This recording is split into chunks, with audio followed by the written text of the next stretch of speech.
Hey guys, today we're going to be covering the Starcadia Quest launch, going over some game details as well as Kickstarter specifics. Will you hate it? Which side of the fence will you be for backing it, the backer side or the zombie side of things? Will the sun rise or will Moloch? Will it be massively dark or will your blood rage for this Kickstarter? Let's dig into it and find out, with less bad jokes.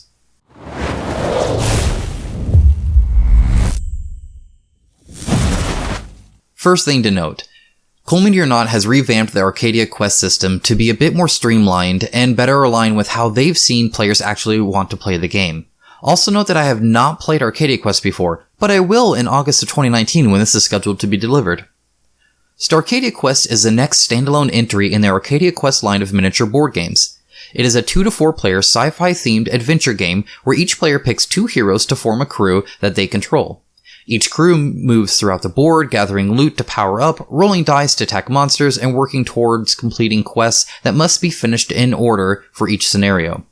Scenarios are linked into an overarching campaign but setup has been streamlined to be completed within minutes. You now get a card that displays the 4 game tiles you will use and where any specific or random enemies are spawned, as well as other tokens. No longer will you need to explore or even open doors. Instead, the game is centered much more around combat and competition to complete quests. Players also now control an event deck which has cards dealt to each player, and at the end of every turn they have to play it, but oftentimes have a choice on where or who it affects.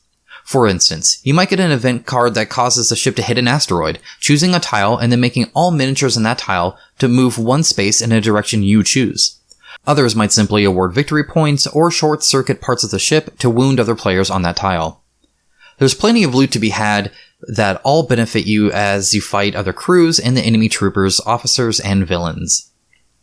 There's also an expansion called the Armada Expansion. It introduces space pirates because that's awesome.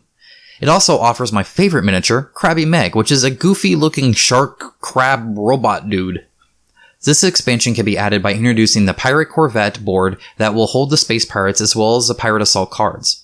Not only do these assault cards act much like event cards, causing havoc for the various players, but when activated, it also causes the pirates on the board to steal upgrade tokens from the board, meaning less loot for the heroes. That's it for the gameplay. Let's move on to the Kickstarter specifics. To start things off, there is no early backer tier and no limited quantity tiers to worry about.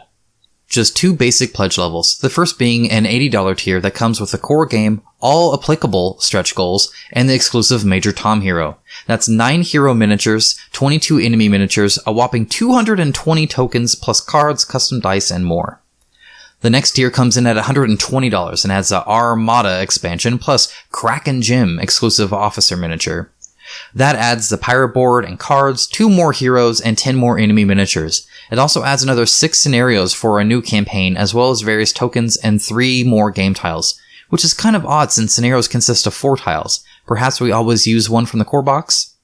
Regardless, you should also note that they always state applicable stretch goals. Like Zombicide Invader, I expect there to be stretch goals that only apply to the Armada expansion, most likely in the form of additional pirates. These would not be included for anyone backing at the $80 tier. Speaking of stretch goals, they are already being unlocked. I'm recording this as early as I can for you guys, but note that editing, encoding, and uploading takes a few hours. At the time of recording, the campaign has funded and the first stretch goal is about to be unlocked. It's a new officer miniature, Octo Bow Wow, a pink octopus dude that drools on himself with glee as he shoots crystals from a bow.